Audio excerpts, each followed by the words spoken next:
NEET परीक्षा रे गंजाम जिला बेगुनियापड़ा ब्लॉक पर गौरव आनिले एक चाषी परिवार झील गाँ स्कूल में पंचम श्रेणी पर्यंत पढ़ा पर राजपुर स्थित ओडिशा आदर्श विद्यालय में षष्ठ रु दशम श्रेणी पर्यंत पढ़ी रेश्मा।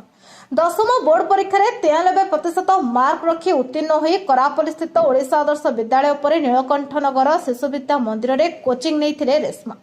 मठ सरसिंह पंचायत बादरखपल्ली ग्रामर बापा विजय साई और मां कुनी साई सुजोग्य संतान रेश्मा चलित वर्ष नीट परीक्षा उत्तीर्ण होती अंचल एकमात्र छात्री भावे 720 मार्क रु 560 मार्क रखी उत्तीर्ण हो बेगुनियापड़ा ब्लॉक तथा कोदला अंचल पर गौरव आनी।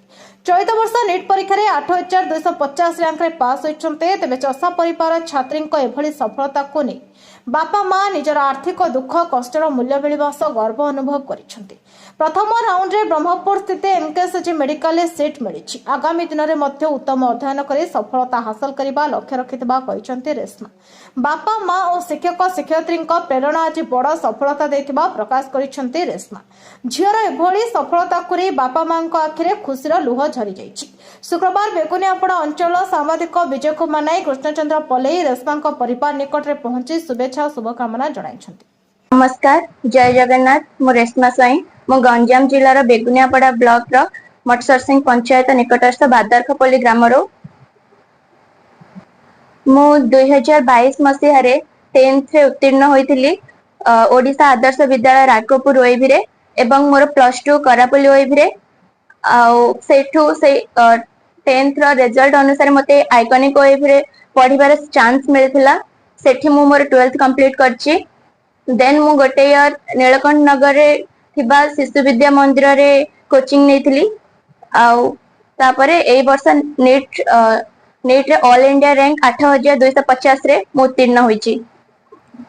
मु बरहमपुर एमकेसीजी मेडिकल कॉलेज से मते फर्स्ट राउंड सीट अलॉट हेछि एवं एहार श्रेय मु मोर पितामाता तथा मोर अन्य गुरुजन जेमिति कि मते छोटरू पढ़ेथिबा शिक्षक शिक्षयित्री आरंभ करी मोर नीलकंठ नगर समस्त शिक्षकों को धन्यवाद जनाउछि। नीट रो जर्नीटा जेमती सब पिलांग पई कष्ट थाए सेमती मो पई भी कष्ट थिला। तो मु with coaching hours 6 to 7 hours थिला ता सह मु 6 ରୁ 8 घंटा मोर निजर सेल्फ स्टडी पई रखिथिली।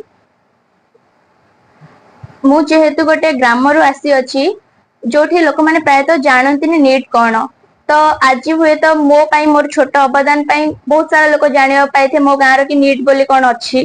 सेमति कि मो मोर छोट भाई भौणी मान को मो ग्रामवासी मान को स्पेशली अनुरोध करछि कि समस्त निज पिला मान को पढ़ेबा को चेष्टा करंतु ना कि ग्रामांचल लोक मान तो पढ़ा पढ़ी रे ध्यान न थाए। तो मु चाहूछि कि समस्त निज निज पिला को पढ़ांतु आउ सब पिला भल से पढ़ स्पेशली नीट एस्पिरेंट्स मान को कहिबे जे तमे जेते पारिबो सेते क्वेश्चन प्रैक्टिस करो आउ एनसीईआरटी के फॉलो करो बस। बापा तो माने मु कहया गले गोटे कृषि परिवार रो तो माँ बापा दुही जन कृषक तो दुही जन मते बहुत सपोर्ट करथिले। स्पेशली मोर ओएवी टाइम रे बापा डेली मते नबा आनिबा करंती तो सेटा हुए तो तार फल आज मु एठी पाई परछि। मोर नाम कुनी साई ताको नै मु बहुत खुशी अछि। आगामी रे कृतज्ञता आउरी हवा चाहूछु जियो को हमर आउर पढे आगो को पढिबा को चाहूछु। नमस्कार, जय जगन्नाथ। मु विजय स्माई मर्सर सिंह ग्राम पंचायत बादारखपल्ली रो श्रीयुक्त गणपति स्माई पुआ विजय स्माई। झील मतामत देखन सर झील तो छोट बेली तार पाठ प्रति बहुत आग्रह थाए। सी जिते माने पंचम रे क्वालिफाई कला जेहेतु माने आदर्श चांस मिलला मु थरे नेकी ताऊ बाहड़ी की भी नहीं आसती जेहेतु आमको जेहेतु 27 किलोमीटर रागपुर ओइबे आमको मटसर सिंह पंचायत रू माने 27 किलोमीटर से हिसाब से बाहड़ी नहीं आसती किंतु तार आग्रह था जेहेतु मु ओइबे पढ़ी ठीक अच्छे नहीं ताऊ पुणी जॉइन कली डेली ताऊ सकाल आगे टाइम बहुत परिश्रम कर जाएगा डेली ताऊ सकाल टाइम 9टा सुधा मटसर सिंह पंचायत छाड़ी पुणी नेक्स्ट मांचरा जगी पुणी गाँ को आनी एमती करी सी जो मेट्रिक 10th रे परसेंट आनला 90% माने 93% आनला बहुत खुशी लागला। से तू मुझे कहली जेहेतु कोड जॉइन करिया ना बरहमपुर से ना ओए भी माने से माने चाहिए जेहेतु सीबीएस पैटर्न से माने चाहिए जे सीबीएस रे पढ़ी ताको पुणी ओएबी माने हमर करापल्ली आदर्श विद्यालय से जॉइन कली प्लस 2 द्वादश सरला द्वादश भल रिजल्ट करथिला सी भी से 90% रखिला तापरे गत वर्ष तार 2024 रे सरला पर कौन करिया हम तो सहजे सब लाइन खोजा पड़थिला ठीक से समय मो सांग साथी कहले जेतु नीट से देथिला नेक्स्ट वर्ष भी से आनिथिला 65% स्कोर रखिथिला सेडु समस्त मो सांग साथी गुडा कहले जेतु नै ताको पुणी चांस दियो आउ ए वर्ष नेक्स्ट चांस दिया हला नीलकंठ नगर वर्ष कोचिंग कला किंतु जेहेतु ए वर्ष से परिश्रम फल हम पाइलु कोदर कृष्णचंद्र पलाईंक रिपोर्ट नायबकी टीवी।